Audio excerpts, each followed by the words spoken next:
A very good morning, because it is still morning here and I'm about to enjoy my pipe, my lovely old church warden pipe. I was smoking this yesterday in the forest. I was having a walk with my family and we were close to the car and I was not done yet. And I don't like my pipe to be smoking inside of the car with my children in there. So I took the cap of an acorn and I put it in, and it stopped burning really quickly. So that was a nice solution. I will keep it close. And now I have still half a bowl of tobacco here that I need to smoke. And I know some pipe smokers say, don't finish your pipe the next day. Look, tobacco is very expensive these days. I don't mind. I really don't. Mm. You can still hear some of the moisture in the pipe. Look, it's not a pretty thing, but sometimes you have to, I guess. Mm. We had a wonderful walk yesterday. We went to a mansion nearby. It has a lot of acreage, a really old European kind of garden with greenhouses and roses and but very sadly, I have to say, it was not as good as it used to be. I went there as a child with my mother, and in that time you had beautiful flowers everywhere and it was just really taken care of, but now it kind of felt collapsed, even though the buildings were just standing and looking great. But I guess there's just not enough people caring for some place like that. And there was this building, I believe they call it orangerie an orangerie, I believe. And it is a building there's massive windows to the south, and they put the potted plants inside during winter for them to survive. And in the summer you can just sit there, and even in autumn right now. But then again, in the winter they don't have many plants. You can also sit there probably with the stove on. They have a nice stove there, so. And it's a lovely place. They open it every Sunday for the public, and you can just have a piece of pie, have a drink, have a smoke outside probably, or in the forest. And there were two old ladies working there, and there was a very old man sitting in the corner, and he was really enjoying seeing us. My family, we have 4 children, and our youngest child is our daughter is a lovely, happy child, always happy, very joyous, and he was enjoying it so much, and these two old ladies were enjoying it so much. It gave me a real warm feeling inside, I have to say, to see them enjoying our presence.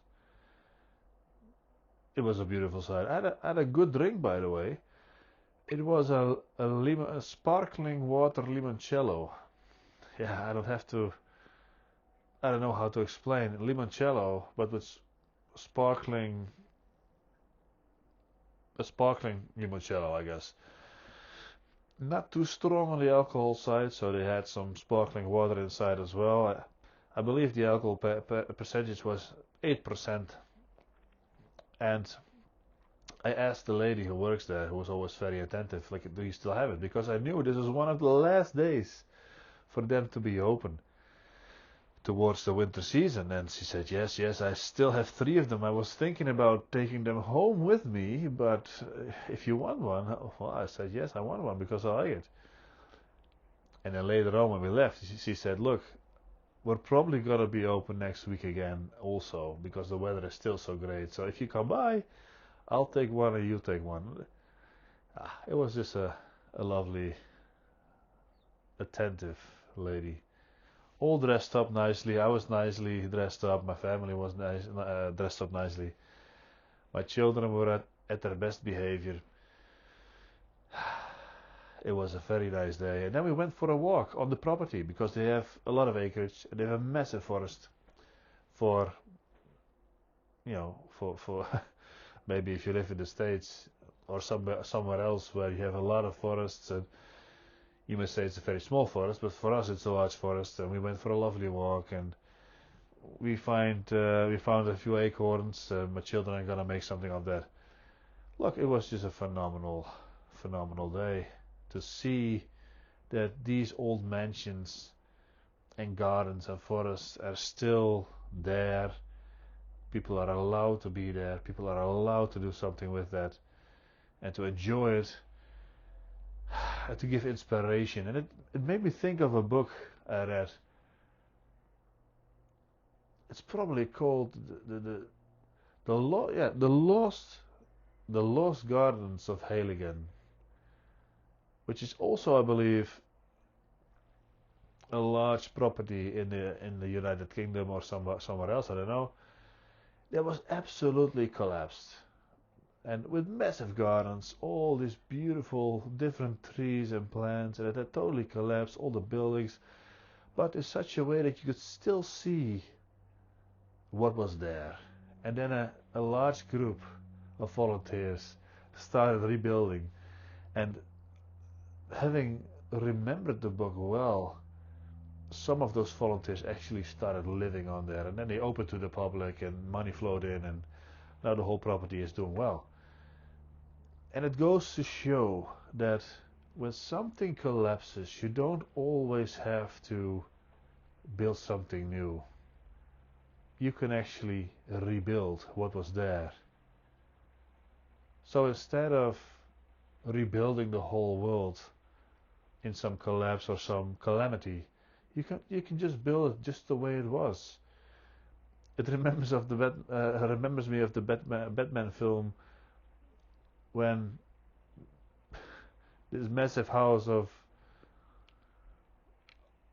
Batman, I forgot about the character's name, was burned down to the ground, and he was asked, what are you gonna do? And he said, I'm gonna build it back brick by brick, just the way it was, something like that.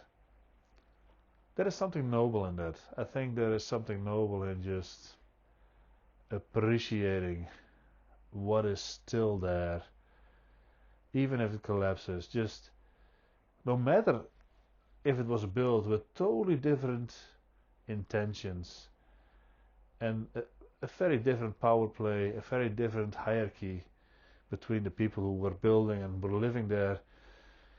We live in different times, but still we can find a way to protect those areas, to save them for the next generations, and still open them up and enjoy. It was lovely.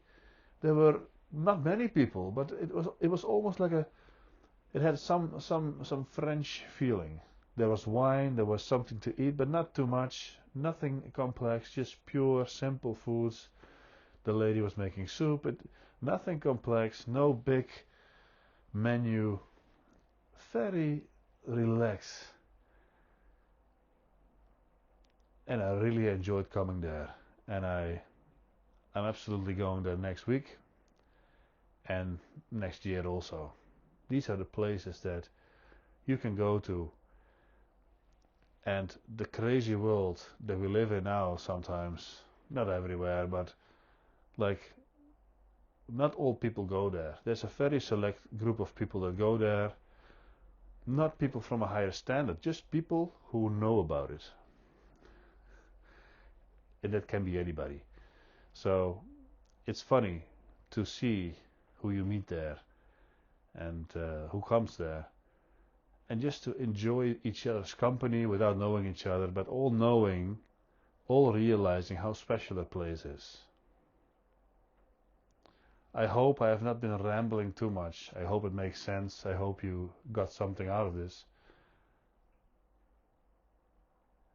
But this is the story I wanted to tell you. And I'll be back soon. I hope you will be soon here again with me. Please, if you enjoy videos like this, there will be more. Subscribe, hit the bell, whatever you have to do, whatever you want to do. See you out there. Thank you. Bye-bye.